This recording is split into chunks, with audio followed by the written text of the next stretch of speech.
Budgam murder के हवाले से एक लेटेस्ट इंपॉर्टेंट अपडेट है। आपको मालूम है कि बडगाम में जिस बहन का कत्ल हुआ है उस बहन के कत्ल को लेकर अब एक इंपॉर्टेंट अपडेट निकल कर आ रहा है। सबसे पहले ये बताना चाहूंगा कि जिस्म के 14 हिस्से किए गए हैं। सर अलग था, बाजू अलग थी और बाकी जिस्म के अलग अलग हिस्से करके जो है वो अलग अलग मुकामात पे दफनाए गए थे। ये शख्स एक इतला के हवाले से खबर आ रही है कि एक कारपेंटर था, कुछ लोग ये बता रहे हैं कि ये मैसन था, टाइल का काम वगैरह कर रहा था। इसकी उम्र लगभग 50 साल के आसपास बताई जा रही है और ये भी इतला आ रही है कि ये शख्स जो है वो एक लंबे अरसे से इस पूरे इलाके के अंदर घूम रहा था, रैकी कर रहा था, मुख्तलिफ मुकामात पे लोगों के घर जाता था और फिर वहां पे जाके सारी इंफॉर्मेशन कलेक्ट करता था और फिर देखता था किसके घर में माँ बहन बेटी है और उसी हवाले से पूरे इलाके की जो है वो ये छानबीन करता था। इस शख्स की उम्र लगभग ये बताई जा रही है कि तकरीबन 50 साल के आसपास है। इसका एक बेटा 12वीं जमात का तालिब इल्म है और ये भी इतला निकल कर आ रही है कि ये लगभग एक बड़े लंबे अरसे से इस बेटी की रैकी कर रहा था, बार बार इस बच्ची को जो है वो तंग तलब करने की कोशिश कर रहा था और इससे पहले भी एक बार टाइल के काम से ये इस बच्ची के, इस बेटी के घर पे भी आया था जिस बहन का इंतकाल हो गया है, जिसका कत्ल किया गया है। बडगाम के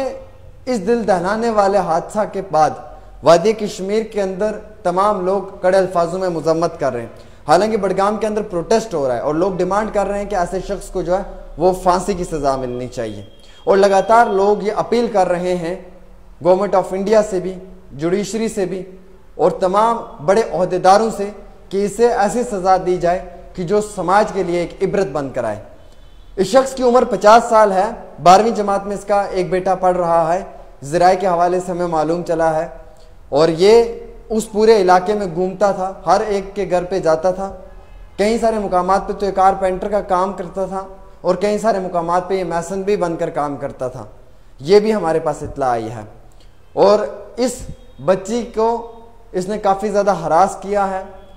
काफ़ी इस बच्ची को परेशान किया है और 8 तारीख को इसने किडनैप भी किया है इसे और उसके बाद इसे जो है वो उसी इलाके के एक गांव में ले गया है जहां पर उसके जिस्म के 14 टुकड़े किए हैं।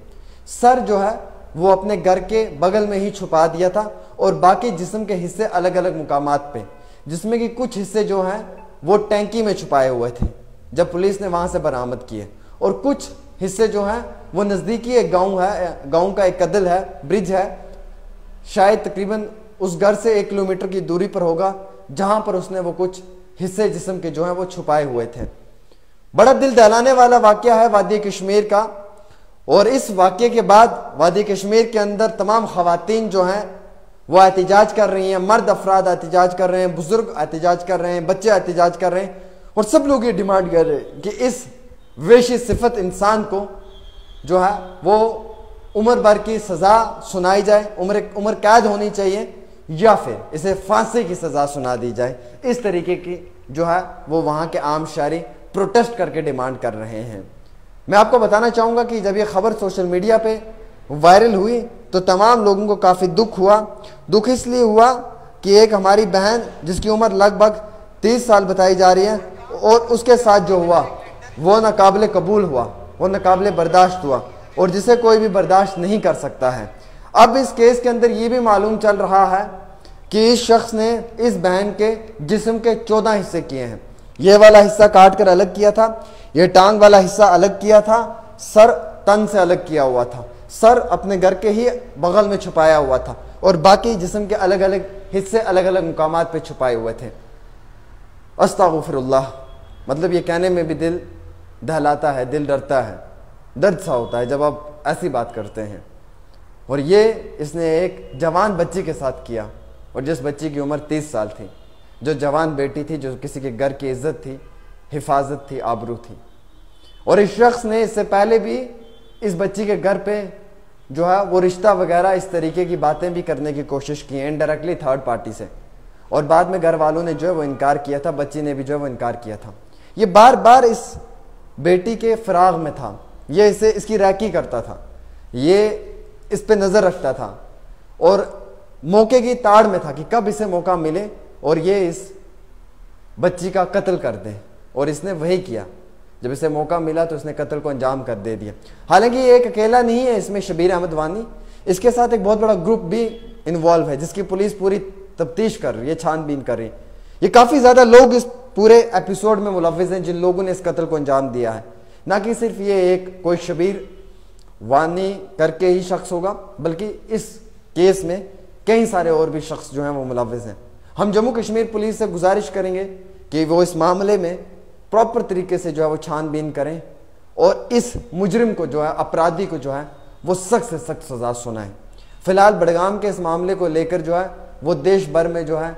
वो लगातार कड़े अल्फाजों में मजम्मत की जा रही है और अपराधी मुजरिम के खिलाफ जो है वो डिमांड की जा रही है कि उसे जो है वो उम्र कैद हो या फिर सजाए मौत सुनाई जाए या फिर उसे जो है वो फांसी की सज़ा दी जाए। इस तरीके से भी जो है वो आप ट्विटर पे ट्वीट हो रहे हैं और राइट विंग ये ट्वीट कर रहा है। मैं आपको बताना चाहूँगा कि हमें बहुत दुख हो रहा है कहने में कि जब हमारे समाज में किसी बेटी पे जुल्म होता है, ज़्यादती होती है, तो वो नाकाबिल कबूल है। और आज इस वेशी सिफत इंसान ने जो किया है ना, पूरे समाज का नाम, पूरे समाज के अंदर लोगों को जो है वो शर्मिंदा कर दिया है। वो इसलिए कि आज हमें बहुत दुख हो रहा है ये कहने में कि हमारी बहन जिसकी 30 साल उम्र थी उसके साथ जो हुआ है बहुत गलत हुआ है। और हम सब लोग इस दुख की घड़ी में इस बहन के अफराद खाना के साथ हैं, उस फैमिली के साथ हैं और हम जम कर इस पे जो है वो उस बहन का स्टैंड लेंगे, उसे सपोर्ट करेंगे और हम हैशटैग जैसी कैंपेनिंग भी चलाएंगे कि justice for Budgam daughter, Budgam की बेटी को जो है वो